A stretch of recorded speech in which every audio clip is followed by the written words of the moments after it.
सूरत अल-बकरा आयत नंबर 240। वल्लज़ीना युतवफ़्फ़ौना मिनकुम वयज़रूना अज़वाजन वसिय्यतन लिअज़वाजिहिम मतअन इलल हौल गैर इख़राज। और वो लोग जो फोत हो जाएं तुम में से और अपनी बीवियों के बारे में वसीयत कर जाएं कि वो एक साल तक फ़ायदा उठाएं तो वो ना निकाली जाएं। फ़इन ख़रजना फ़ला जुनाह अलैकुम फ़ीमा फ़अलना फ़ी अनफ़ुसिहिन्ना मिन मारूफ़। बस अगर वो निकल जाए तो तुम पर कोई गुनाह नहीं जो भी वो अपने नफ्सों के साथ करें, मारूफ के साथ, भलाई के साथ, अच्छे तरीके के साथ, यानी निकाह कर लें। वल्लाहु अज़ीज़ुन हकीम, और अल्लाह गालिब और हिकमत वाला है। इब्तदा इस्लाम में बेवा की इद्दत 1 साल मुकर्रर थी और ये हुक्म तभी का है और उसके मुतालिक यहाँ पे जिक्र हो रहा है कि जो औरत बेवा हो जाए, उसका शोहर फोत हो जाए और उसके लिए वसीयत कर दे तो 1 साल तक वो अपने ससुराल में रहकर वहाँ पे अपनी उसकी विरासत से शोहर की फ़ायदा उठा सकती है, उसके माल से, यानी वो इद्दत में 1 साल तक रह सकती है। ये शुरू के दिनों का हुक्म था। फिर जो हम इससे कबल आयत पढ़ चुके उसमें अल्लाह ताला ने 4 माह 10 दिन इसको कर दिया और अब उस आयत से ये आयत मनसूख हो चुकी, यानी इसका हुक्म ख़त्म कर दिया गया, इसकी तिलावत को बाकी रखा गया।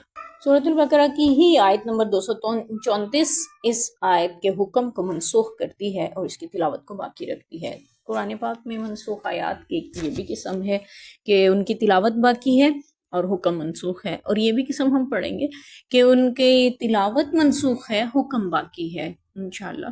तो यहाँ पे जिक्र हो रहा है कि वो अगर 1 साल तक इद्दत गुजारें और फिर उसके बाद अगर वो अपने नफ्सों के साथ कोई भलाई, कोई दस्तूर के मुताबिक कुछ करें, यानी कि निकाह करें, तो उन पे कोई गुनाह नहीं है। अल्लाह गालिब है, हिकमत वाला है। तो 1 साल तक दौरे जahलियत में औरत जो है वो पहले इद्दत गुजारती थी इस्लाम से कबल, और इस हाल में कि उसको एक कमरे या एक घर में बंद कर दिया जाता था, वहीं पे उसका रहन सहन होता था, वहीं उसका खाना पहुंचा दिया जाता था, और 1 साल तक उसे नहाने, धोने, कपड़े बदलने वगैरह की इजाज़त नहीं होती थी। यहाँ तक कि फिर साल गुजरने के बाद एक परिंदे को लाया जाता जो कि उस हाल में होता कि उसको अपने बदन पे मलती और वो मर जाता था उसकी बदबू की वजह से या कुछ ऐसे, तो फिर उसको फेंक दिया जाता। फिर बकरी की मींगनियाँ ला के उसकी दामन में डाल दी जाती, जिसको लेके वो अपने पीछे फेंकती जाती और अपने घर तक पहुंचती थी। तो वहाँ जाके गुस्ल करती थी। दरअसल ये एक ऐलान होता था कि अब उससे निकाह किया जा सकता है। फिर वो बनाव सिंगार करती, ज़ेबो ज़ीनत इख्तियार करती, उसको पैगाम निकाह भेजे जाते और वो जिसको पसंद करती उससे निकाह कर दिया जाता वगैरह। यानी इस तरह से दस्तूर था, लेकिन शरीयत ने खातून के लिए आसानी पैदा की। इस इद्दत को जो 1 साल की थी और इतनी सख्त थी और औरत पे गरां थी, उसको 4 माह 10 दिन में मुकर्रर किया और फिर साथ में सिर्फ ज़ेबो ज़ीनत इख्तियार ना करने का हुक्म दिया। शौक, कपड़े, जेवरात, सुरमा यानी मेकअप, बाकी वो नहा सकती है, गर्मी लगे तो अपनी हवा में बैठ सकती है, खाना पीना सब ख़वातीन के साथ अपने घर में रह सकती है जहाँ पे उसके लिए इद्दत गुजारना मुमकिन हो, आसानी हो।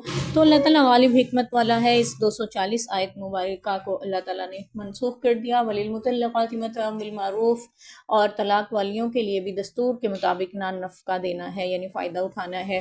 हक़्क़न अलल मुत्तक़ीन, ये हक़ है मुत्तक़ीन पर।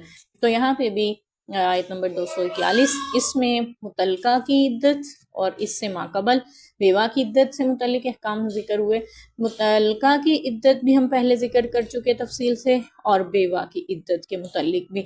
तो यहाँ पे एक बार हम फिर दोहरा लेते हैं कि तलाक याफ्ता औरतें जिनकी इद्दत एक तलाक के बाद और ये दूसरी तलाक के बाद जो 2 इद्दतें हैं, तलाक रजई यानी दोनों को कहा जाता है, इनमें रुजू का हक शोहर को हासिल रहता है, तो वो ये 2 इद्दतें अपने शोहर के घर गुजारेगी।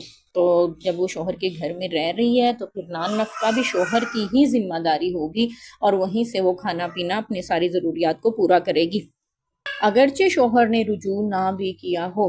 और तीसरी तलाक हो जाने के बाद, तीसरी तलाक के बाद तो औरत के लिए जो इद्दत है वो शोहर के घर में गुजारने का हुक्म नहीं है, बल्कि अपने किसी महरम के यहाँ ठहरेगी और वहीं से उसका नान नफ़का होगा। बहरहाल जो पहले 2 इद्दतें हैं 2 तलाक़ों के बाद, उसमें हुक्म है कि वो शोहर के घर में वो रहेगी और उसका नान नफ़का भी ज़ाहिर है उसके ज़िम्मे। हक़्क़न अलल मुत्तक़ीन, یہ حق ہے متقیوں پہ۔ متقی کون ہیں؟ جو گناہوں سے بچنا چاہ رہے ہیں، جو پرہیزگار بن رہے ہیں۔ جو پرہیزگار ہیں وہ حق رکھتے ہیں اس بات کا کہ اپنی بیوی کو جب تک وہ عدت میں ہے اس کو پورا نان نفقہ دستور کے مطابق دیتے رہیں، اس کا خیال رکھیں، اور پھر اس کو احسن طریقے سے رخصت کریں، جیسا کہ ہم اس سے ماقبل رکوع میں بھی پڑھ چکے ہیں۔ كَذَلِكَ يُبَيِّنُ اللَّهُ لَكُمْ آيَاتِهِ لَعَلَّكُمْ تَعْقِلُونَ 242 آیت نمبر۔ اسی طرح اللہ تعالیٰ اپنے احکام تمہارے لیے بیان کرتا ہے تاکہ تم عقل کرو یا تاکہ تم سمجھو۔ اللہ تعالیٰ نے جتنے بھی احکام نازل کیے ہماری عقل، بھلائی، سمجھ بوجھ میں اضافہ بھی کرتے ہیں اور ہمیں حسن معاشرت بھی سکھاتے ہیں۔ تو یہاں پہ بھی اللہ تعالیٰ نے جو حکم نازل کیے ہیں ان میں ہمارے لیے معاشرتی سکون، اطمینان اور معاشرتی حسن سلوک کی بہت سی مثالیں مل سکتی ہیں۔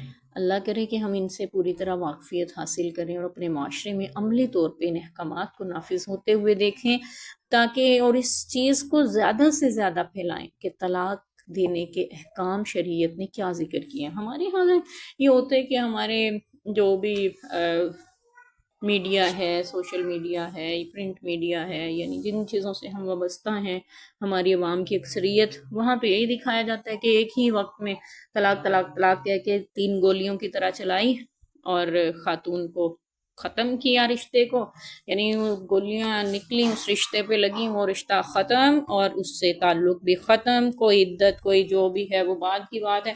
تو اس کو طلاق مغلظہ کا نام دیا اور پھر یہ طلاق ہو گئی، جبکہ شریعت ہمیں کیا سکھاتی ہے کہ ایک طلاق دی جائے اور طہر کی حالت میں دی جائے، اور اس حالت میں شوہر سے تعلق بھی قائم نہ ہوا ہو اور حمل کی حالت میں طلاق نہ دی جائے۔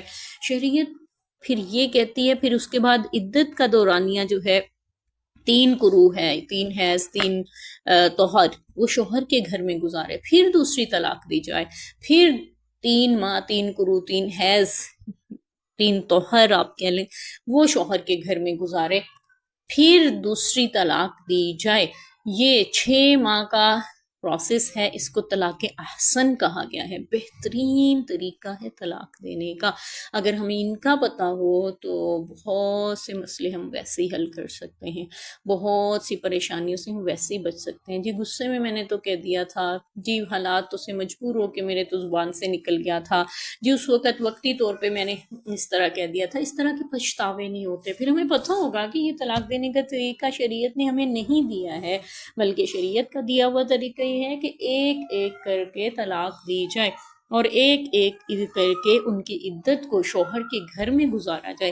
ظاہر ہے جب ایک ہی وقت میں 3 طلاقیں دیں گی تو بیوی صاحبہ بھی بستر بوریا سمیٹتی ہیں اور گھر سے نکل کھڑی ہوتی ہیں، رجوع کے جتنے بھی مواقع ہوتے ہیں سب ختم، سب دروازے بند۔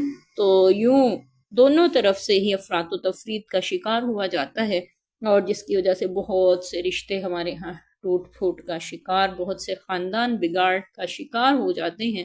اللہ کرے ہم شریعت کے احکامات کو بہت زیادہ معاشرے میں پھیلائیں اور اپنے اس میڈیا کے ذریعے، چاہے وہ پرنٹ میڈیا ہے، سوشل میڈیا ہے، ان سب میں بھی ہم ان چیزوں کو ہی دکھائیں اور بتلائیں کہ اصل میں شریعت اسلامیہ کا طلاق دینے کا حکم یہ ہے۔ اور اس پہ اسی وجہ سے دین اسلام پہ لوگ اعتراض بھی یہی کرتے ہیں غیر مسلم، کہ یہ کیا بات ہوئی کہ ایک ہی وقت میں بس 3 بار طلاق کا لفظ بول دیا تو بیوی ہمیشہ کے لیے حرام ہو گئی۔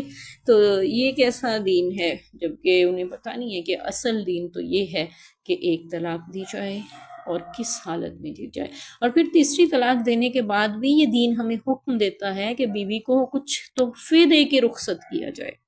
سبحان اللہ سبحان اللہ، ہمارے ہاں کیسے رخصت کیا جاتا ہے ہم اچھی طرح سے جانتے ہیں۔ 8-10 الزامات اس پہ لگائے جاتے ہیں، پورے خاندان میں بٹھا کے ذلیل اور رسوا کیا جاتا ہے، بے عزتیاں کی جاتی ہیں اس کی، اس کے خاندان کی اور اگلے پچھلوں کی، اور پھر اس کو گھر سے نکالا جاتا ہے اس طرح سے کہ وہ کسی اور کو بھی اپنانے کے قابل نہ لگے، اور پھر یوں وہ عورت معاشرے میں ایک ناسور کی حیثیت سے سمجھی جاتی ہے، حقارت سے اس کو دیکھا جاتا ہے اور تحقیر کی جاتی ہے۔